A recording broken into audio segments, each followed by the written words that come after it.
सालों पहले पीतल नगर में किशन नाम का एक किसान रहता था।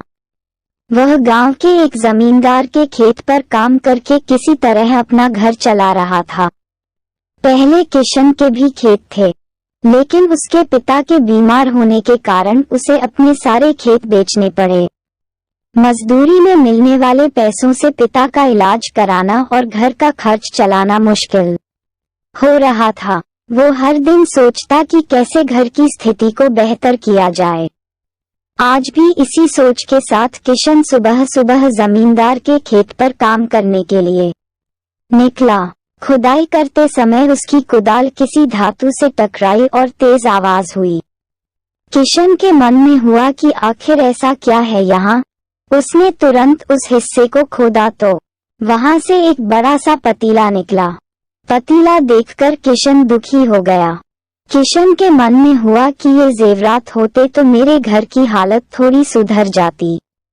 फिर किशन ने सोचा कि चलो अब खाना ही खा लेता हूँ।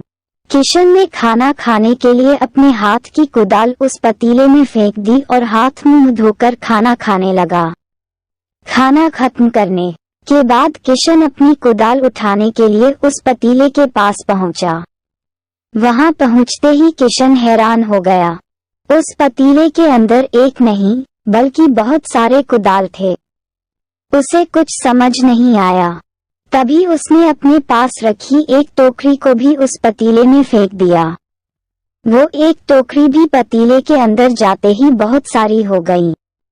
ये सब देखकर किशन खुश हो गया और उस जादुई पतीले को अपने साथ घर लेकर चला आया। वो हर दिन उस बर्तन में अपने कुछ औजार डालता और जब वो ज्यादा हो जाते तब उन्हें बाजार जाकर बेच आता। ऐसा करते करते किशन के घर की हालत सुधरने लगी। उसने इस तरह से बहुत पैसा कमाया और अपने पिता का इलाज भी करवा लिया। एक दिन किशन ने कुछ गहने खरीदे और उन्हें भी पतीले में डाल दिया। वो गहने भी बहुत सारे बन गए। इस तरह धीरे धीरे किशन अमीर होने लगा और उसने जमींदार के यहाँ मजदूरी करना भी छोड़ दिया। किशन को अमीर होते देख जमींदार मोहन को किशन पर शक हुआ। वो सीधे किशन के घर पहुंचा। वहां जाकर उसे जादुई पतीले के बारे में पता चला। उसने किशन से पूछा, तुमने ये पतीला कब और किसके घर से चुराया? डरी हुई आवाज में किशन बोला, साहब, ये पतीला मुझे खेत में खुदाई के समय मिला था। मैंने किसी के घर चोरी नहीं की है। खेत में खुदाई की बात सुनते ही जमींदार ने कहा, ये पतीला जब मेरे खेत से मिला तो यह मेरा हुआ। किशन ने जादुई पतीला ना लेकर जाने की बहुत मिन्नतें की, लेकिन जमींदार मोहन ने उसकी एक नहीं सुनी। वो जबरदस्ती अपने साथ वो जादुई पतीला लेकर चला गया। जमींदार ने भी किशन की ही तरह उसमें सामान डालकर उन्हें बढ़ाना शुरू किया। एक दिन जमींदार ने अपने घर में मौजूद सारे गहने एक एक करके उस पतीले में डाल दिए और रातों रात बहुत अमीर हो गया। एकदम से जमींदार के अमीर होने की खबर पीतल नगर के राजा तक पहुंच गई। पता लगाने पर राजा को भी जादुई पतीले की जानकारी मिली।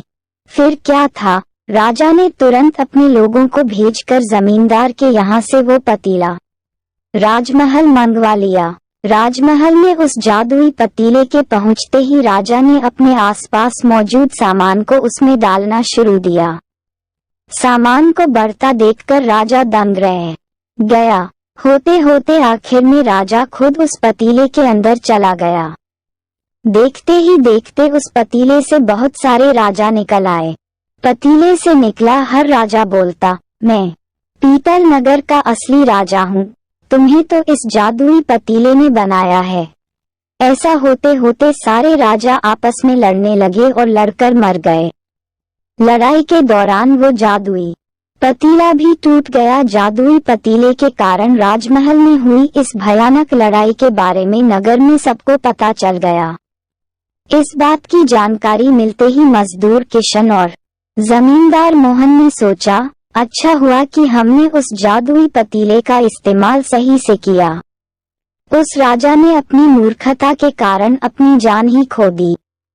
कहानी से सीख। जादुई पतीले की कहानी से दो सीख मिलती हैं। पहली कि मूर्खता का अंत बुरा ही होता है। दूसरी यह कि हर सामान का इस्तेमाल संभल कर करना चाहिए। अति हानिकारक हो सकती है।